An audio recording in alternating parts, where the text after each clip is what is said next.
அன்புள்ள ரிஷபராசி அன்பர்களே வணக்கம். இந்த வார ராசி பலன். ரிஷப ராசியினருக்கு ஜென்ம ராசியில் குரு, 3ஆம் இடத்தில் செவ்வாய் நீச்சம், 5இல் கேது, லாபஸ்தானத்தில் சூரியன், புதன், சுக்கிரன், ராகு, சனி, 5 கிரகங்கள் உள்ளன. உங்கள் ராசிக்கு முயற்சி ஸ்தானமான 3இல் செவ்வாய் சஞ்சரிப்பதும், லாபஸ்தானத்தில் ஆகிய 11ஆம் இடத்தில் சுக்கிரன், சனி, ராகு, சூரியன், புதன் இருப்பதும் உன்னதமான அமைப்பு என்பதால் மிகையாகாது. வாழ்க்கையில் மறக்க முடியாத இனிய நிகழ்வுகள் நடக்கும். உங்களின் பொருளாதார நிலை மிக சிறப்பாக இருக்கும். தொட்டதெல்லாம் பொன்னாகும்.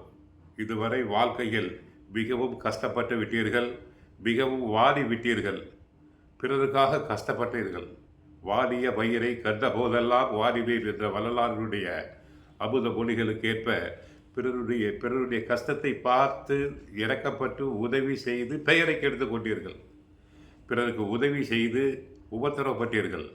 அந்த நிலைமை அனைத்தும் மாறும். உதவி செய்யும் போது யாருக்கு செய்கிறோமோ என்று பார்த்து செய்யுங்கள்.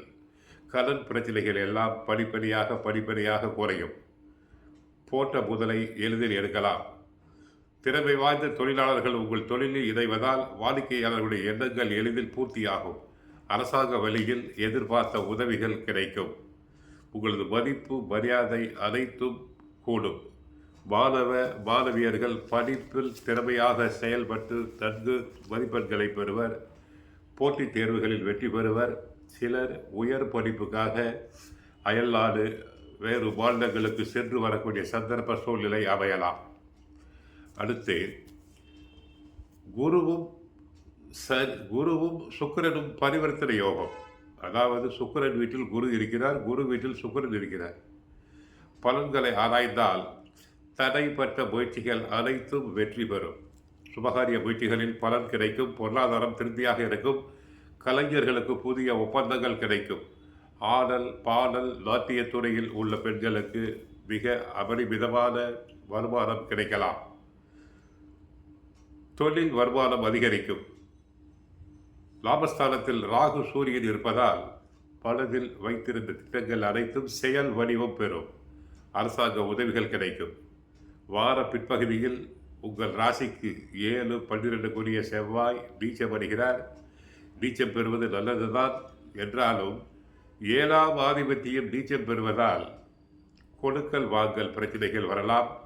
சில குடும்ப பிரச்சனைகள் தலை தூக்கலாம். வீடு கட்டுதல், ரியல் எஸ்டேட் போன்ற விஷயங்களை எச்சரிக்கையோடு கையாள வேண்டும். ஜென்ம குரு இருப்பதால் எதையும் யோசித்து செய்ய வேண்டும். மே 14ஆம் தேதி குரு பயிற்சியாகிறது. அதுவரை தங்களுக்கு தேவை பொறுமை, சகிப்புத்தன்மை அனைத்தும் வேண்டும். இல்லாவிட்டால் ஜென்ம குருவினால் கஷ்டம்தான். சிறிது 1 மாதத்திற்கு பொறுமையாக இருங்கள். கோவிலுக்கு சென்றால் சுக்கிர வழிபாடு செய்யுங்கள். மகாலட்சுமி தாயாரை வழிபடுங்கள். முடிந்தால் ஸ்ரீ பழனி அம்மனை வழிபடுங்கள். கஷ்டங்கள் அனைத்தும் குறையும். வாழ்க வளமுடன். மங்களம் உண்டாகட்டும்.